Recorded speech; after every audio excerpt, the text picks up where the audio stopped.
not me trying to understand why Congress threw an absolute fit about us being on TikTok watching cute kitten and baby goat videos. Meanwhile, Elon Musk takes a high school team of hackers and intercepts Treasury payment information along with our classified data.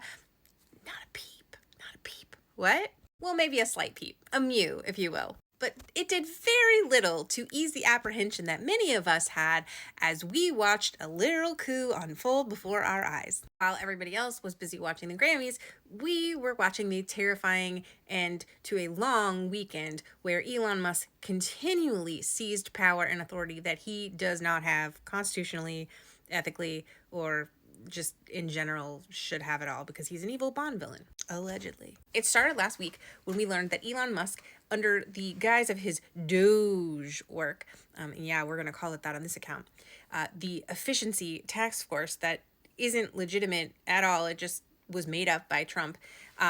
So they accessed the Treasury Department payment systems and were able to access all of our classified information and monies because the Treasury Department official tried to stop them and he was promptly let go and put on retirement. And then nobody knew what was going on. And we were all like, this is really bad. This is a coup right before our eyes. And then there was all this tariff talk and this sort of quieted down for a second. But no, it didn't. No, it didn't. The whole time we were learning new pieces of information, like Elon Musk used 6 kids, and I'm going to say kids because their ages 19 to 24, these young engineers that have virtually no experience working with the government. He uses them to seize control of the federal infrastructure, and he calls them experts. This article in Wired, you should go read the whole thing. And we had gotten all these reports that employees were being turned away. They weren't being allowed to access their computers. They were having to meet with these young kids who they were being told were experts. And then finally, we heard rumblings that Musk was going to close the USAID office. A bunch of people from Congress showed up and they wouldn't let them in. Now, nobody really knows exactly what's going on because, again, they wouldn't let these members of Congress gain access, so nobody has eyes in here. But we're told that Elon Musk and co. used the U.S. Marshals inappropriately, illegally, to intimidate the staff at USAID. They forced them to leave, and then that way everybody was able to access their equipment. And Elon Musk made a show about this on X. I'm not going to go find the tweet. Please don't make me. I'm tired. But he talked about how nobody's at work on the weekends. And it's just like this great time in the government because nobody's around.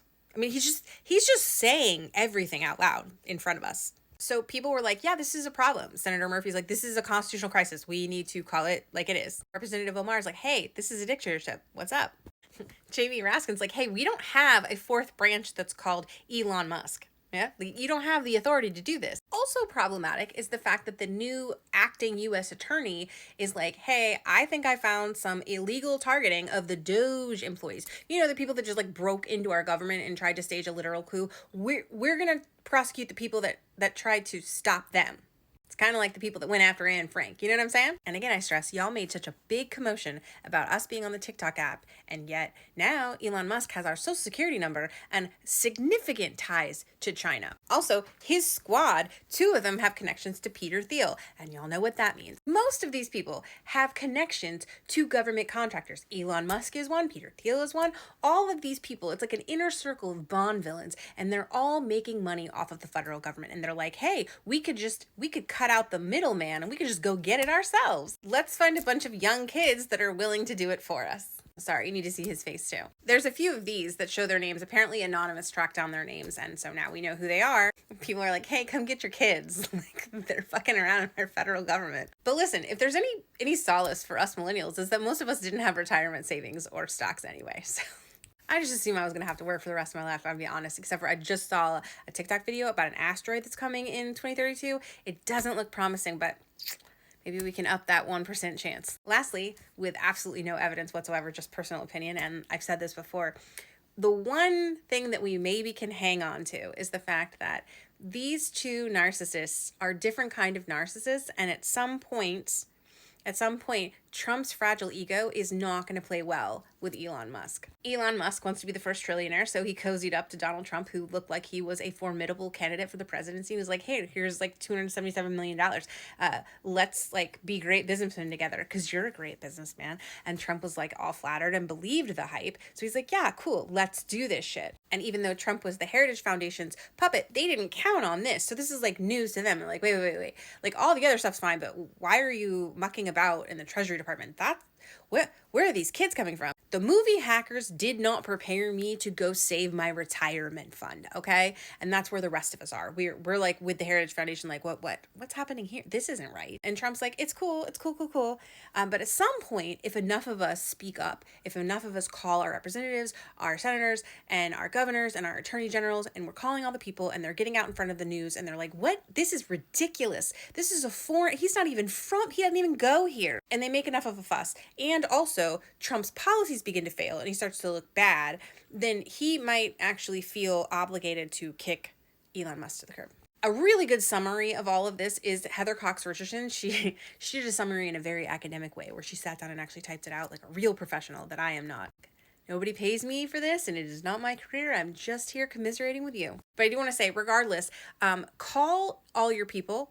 I can put the Capitol switchboard number up, but it's a lot more effective if you Google them and you get your people's numbers, their local offices and their DC numbers, and you just plug them in your phone because we're gonna be doing this a lot over the next 4 years. You might want to save all those contacts. If you need help with a script, I know Jess Craven usually has them, and she's great about that. I can also help you too if you come over to my Blue Sky or my Threads account. I'm constantly posting all during the day. I'm not making videos, but I'm just ranting on the internet. So if you need any help, just come into my comments and say, hey, I'm not really sure what to say, and I will try to help you out. And if I don't see you or hear you, come to another post and say something. Sorry this was so long.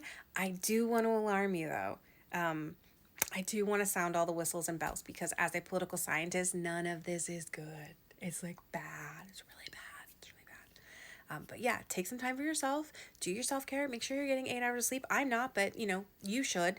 And let's all work on fighting this together. Tomorrow there's a protest at the Treasury Department. I think it's at 5 p.m. Again, Jess Craven has all that information. Follow her. Thank you so much. Have a good night.